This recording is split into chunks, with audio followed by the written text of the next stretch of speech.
The only thing keeping you from getting what you really want is the story you keep telling yourself about why you don't have it yet. Here's what I say. Divorce your story and marry the truth. Divorce your story and marry the truth. And don't make it one of those divorces where you revisit with your old past belief system again. Divorce it, cut it off, and marry the truth. The truth will set you what? But you got to develop the empowering story. So you got to find a story that's going to empower you to act. A story that's going to get you to find the breakthrough. Because otherwise, with a lousy story, you'll never find the strategy, or you'll come up with a reason why it's too expensive, you can't get there, you can't access it, or you'll even get the strategy and then half-assed apply it just so you can reward your story that says it doesn't work because I tried it. Like, it's all bullshit, it's bullshit, it's bullshit, it's bullshit. Jumping and doing something different in your head. Of course it's not going to work, you're not doing it. It's self-fulfilling. Whenever you don't learn, it's because someone is trying to teach you in a different way. And the different way is, I was a good student in school. I liked learning. Until I got to junior high school, where I liked all subjects until I got to there, when math became algebra, geometry, and trigonometry. Because when I got there, I totally hated it. So I had no motivation to really learn it. And with no drive to learn something, you don't. But then secondly, since I wasn't driven, it was also the class that usually had the most homework. And if you didn't end the homework and you came in the next day, it was like being in a foreign language class. The hypotenuse of XYZ over, and all I'm hearing is, my brain's searching, going, don't know what that is. So then I would raise my hand to ask a question, which is not a good thing to do in that environment. So I'd say, well, what is a hypotenuse? And they go, oh, that you don't know? That's really like that you don't know. So if you want to learn something, if you're not learning, it's not that you're not smart. It's not that you can't figure it out. It's that the person is explaining it using references you don't have. So I've learned things like quantum physics. I've learned things like nuclear power from physicists. And I'll say, okay, explain to me how that's like an orange, right?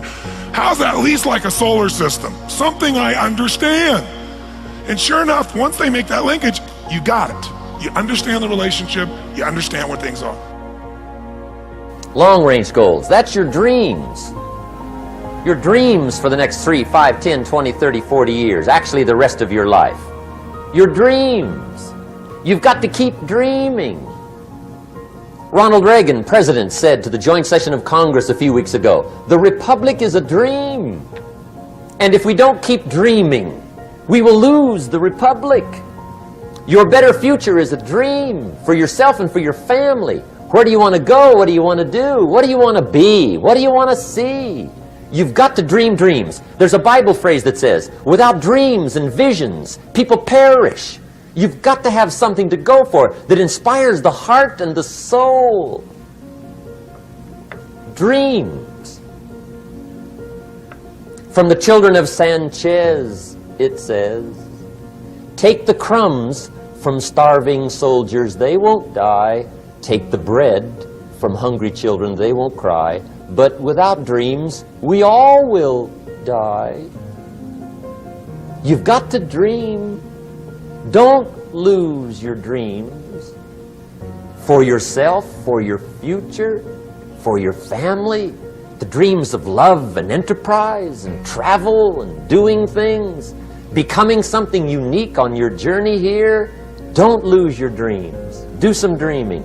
That's long-range goals. You've got to have those. So that's number one. Here's the second part of goals, short range. Short-range goals. That's your goals for tomorrow, this week, this month, this year. The immediate future. We call these confidence builders. Because if you set up something short-range, go for it. Get it. Latch onto it. Work hard. Accomplish it. That starts building your strong feelings to go for your dream. Now, I've divided goals into 3 categories. Here they are. Number 1 is economic. That's your goals for money, income, business, profits, production. Economics. Make sure you've got your economics well planned. Economics plays a major role in everybody's life. Economics is major, which means it ought to be meticulously well planned for tomorrow, this week, this month, this year, long range. What if you asked somebody tomorrow if you could see their meticulously well planned list of economic goals? What would they probably say? Say, you some kind of a nut?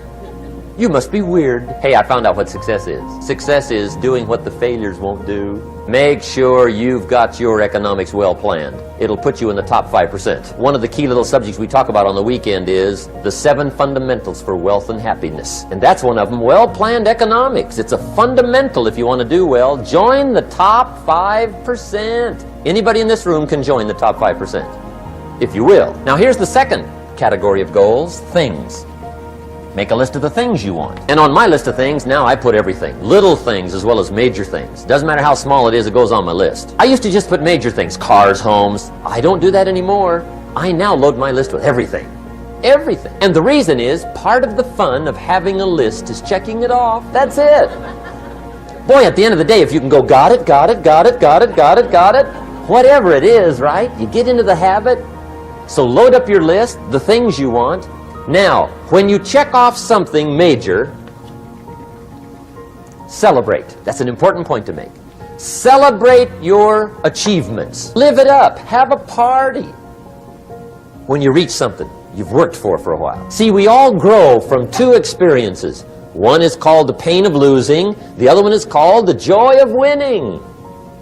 We need both of them. Amplify them as much as you can, which also means make losing painful. If you set up something, fooled around, didn't get it, put it on yourself. On the other side, if you did get it, congratulate yourself. Self-congratulations is a sign of maturity. You don't have to necessarily have done anything wrong for things to get completely out of control. It's a terrifying doctrine, but it's not a hopeless doctrine because it still says that there's a way forward, there's a pathway forward, and the pathway forward is to adopt a mode of being that has some nobility, so that you can tolerate yourself and perhaps even have some respect for yourself as someone who's capable of standing up in the face of that terrible vulnerability and suffering, and that the pathway forward, as far as the existentialists are concerned, is by, well, certainly by the avoidance of deceit, particularly in language, but also by the adoption of responsibility for the conditions of existence and some attempt on your part to actually rectify them. And the thing that's so interesting about that is, well, 2 as far as I'm concerned, and some of this is from clinical experience. You know, if you take people, and I've told you this, and you expose them voluntarily to things that they are avoiding and are afraid of, you know, that they know they need to overcome in order to meet their goals, their self-defined goals. If you can teach people to stand up in the face of the things they're afraid of, they get stronger. And you don't know what the upper limits to that are, because you might ask yourself, like, if for 10 years, if you didn't avoid doing what you knew you needed to do, by your own definitions, right, within the value structure that you've created to the degree that you've done that, what would you be like? Well, you know, there are remarkable people who come into the world from time to time, and there are people who do find out over decades-long periods what they could be like if they were who they were, if they spoke their being forward. And they get stronger and stronger and stronger, and we don't know the limits to that. We do not know the limits to that. And so you could say, well, in part, perhaps the reason that you're suffering unbearably can be left at your feet, because you're not everything you could be, and you know it. And of course, that's a terrible thing to admit, and it's a terrible thing to consider, but there's real promise in it, right? Because it means that perhaps there's another way that you could look at the world, and another way that you could act in the world, so what it would reflect back to you would be much better than what it reflects back to you now. My experience is with people that we're probably running at about 51% of our capacity. I mean, you can think about this yourselves. I often ask undergraduates how many hours a day you waste, or how many hours a week you waste, and the classic answer is something like 4 to 6 hours a day. You know, inefficient studying, watching things on YouTube that not only do you not want to watch, that you don't even care about, that make you feel horrible about watching after you're done. That's probably 4 hours right there. You know, you think, well, that's 25 hours a week, it's 100 hours a month, that's 2.5 full work weeks, it's half a year of work weeks per year. And if your time is worth $20 an hour, which is a radical underestimate, it's probably more like 50 if you think about it in terms of deferred wages. If you're wasting 20 hours a week, you're wasting $50,000 a year. And you are doing that right now. And it's because you're young, wasting $50,000 a year is a way bigger catastrophe than it would be for me to waste it, because I'm not going to last nearly as long. And so if your life isn't everything it could be, you could ask yourself, well, what would happen if you just stopped wasting the opportunities that are in front of you? You'd be who knows how much more efficient. 10 times more efficient. 20 times more efficient. That's the Pareto distribution. You have no idea how efficient people get. It's off the charts. Well, and if we all got our act together collectively and stopped making things worse, because that's another thing people do all the time, not only do they not do what they should to make things better, they actively attempt to make things worse because they're spiteful or resentful or arrogant or deceitful or homicidal or genocidal or all of those things all bundled together in an absolutely pathological package. If people stopped really, really trying just to make things worse, we have no idea how much better they would get just because of that. So there's this weird dynamic that's part of the existential system of ideas between human vulnerability, social judgment, both of which are major causes of suffering, and the failure of individuals to adopt the responsibility that they know they should adopt. It isn't merely that your fate depends on whether or not you get your act together and to what degree you decide that you're going to live out your own genuine being. It isn't only your fate, it's the fate of everyone that you're networked with. And so, you think, well, there's 7 billion people in the world. We're going to peak at about 9 billion, by the way, and then it'll decline rapidly, but 7 billion people in the world, and who are you? You're just one little dust mote among that 7 billion, and so it really doesn't matter what you do or don't do, but that's simply not the case. It's the wrong model, because you're at the center of a network. You're a node in a network. Of course, that's even more true now that we have social media. You'll know 1,000 people, at least over the course of your life, and they'll know 1,000 people each, and that puts you one person away from 1 million, and 2 persons away from 1 billion. And so that's how you're connected, and the things you do, they're like dropping a stone in a pond. The ripples move outward, and they affect things in ways that you can't fully comprehend, and it means that the things that you do and that you don't do are far more important than you think. And so if you act that way, of course, the terror of realizing that is that it actually starts to matter what you do, and you might say, well, that's better than living a meaningless existence. It's better for it to matter.